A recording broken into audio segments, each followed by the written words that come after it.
Salut à tous, c'est Pang de la chaîne, bienvenue sur cette vidéo qui aujourd'hui va parler d'efforts et je vais revenir, je pense, très régulièrement sur ce sujet-là. Je suis de plus en plus à le mettre en avant, bien sûr, en consultation et dans les entraînements aussi, donc à la fois d'un côté psychique et à la fois d'un côté physique. J'insiste sur l'effort et j'en reparlais hier avec Pierrot parce que j'ai constaté que on peut avoir, notamment avec l'hypnose, cette notion de se dire c'est cool, le subconscient a été reprogrammé, oui non, mais en tout cas a été réorienté à un moment donné vers quelque chose qui me permet avec moins de dépenses d'énergie d'avoir un feedback que je n'avais pas réussi à avoir au préalable par d'autres techniques. Donc souvent l'hypnose a un côté un peu magique, vous savez que j'aime pas ce mot-là, mais c'est souvent exprimé, parce que il y a des retours où les personnes font c'est incroyable, après une ou quelques sessions, des choses qui étaient présentes depuis longtemps en moi se sont un peu dissipées, ou en tout cas j'ai réussi à reprendre les rênes de ma vie, ou de cet élément-là de ma vie.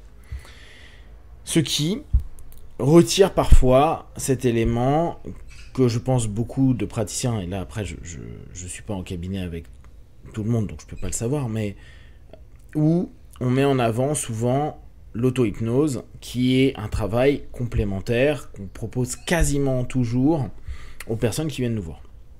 C'est-à-dire que les personnes ont une prescription de tâches, ont des prescriptions de tâches, et notamment de faire de l'auto-hypnose pour continuer les autosuggestions, pour continuer le travail qui a été proposé et partagé en cabinet.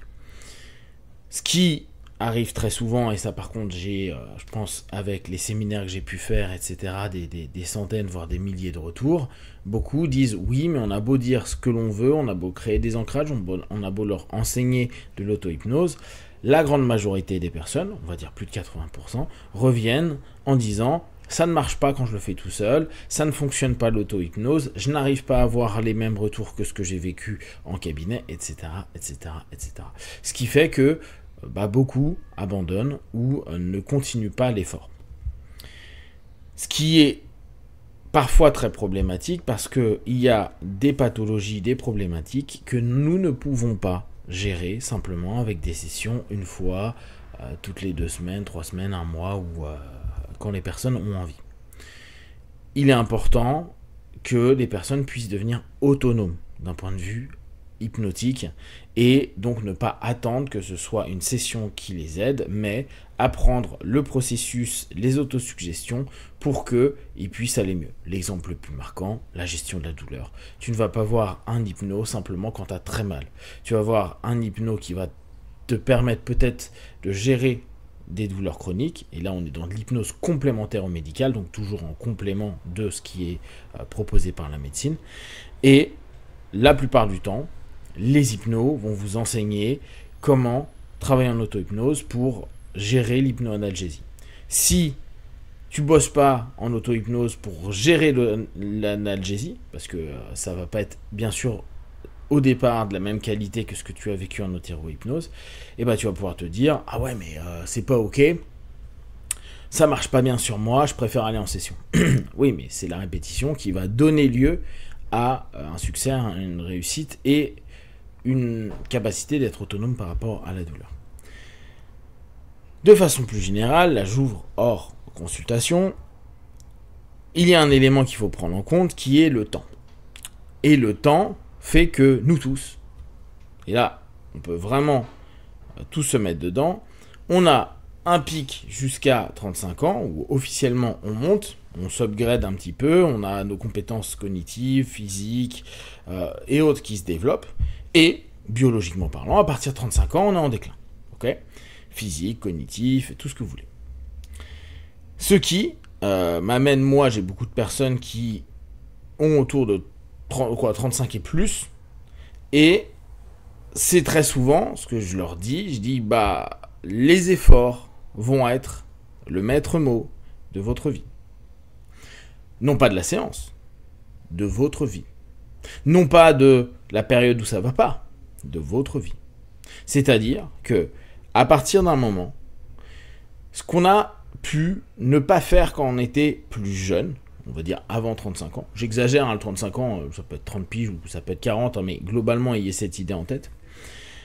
C'est de se dire que ce qui fonctionnait pas bien, tu pouvais réapprendre rapidement. Tu pouvais recréer, faire, tu avais l'énergie, les capacités, les possibilités, parfois le temps, les opportunités, tu avais plein de choses.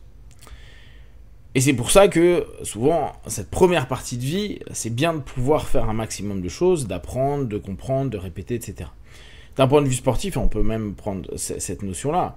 Tomber KO quand tu as 20 ans, tu prends un KO, tu peux récupérer beaucoup plus facilement, tu peux te claquer ou même t'abîmer ou vivre une opération, tu peux revenir plus facilement, ça ne veut pas dire que tu reviens forcément bien, hein, mais plus facilement que quand tu as 35, 40, 50, etc. Où il y a des moments, bah, tu ne reviens pas du tout. C'est-à-dire que tu ne te remets jamais de ton opération, tu ne te remets jamais de telle ou telle chose.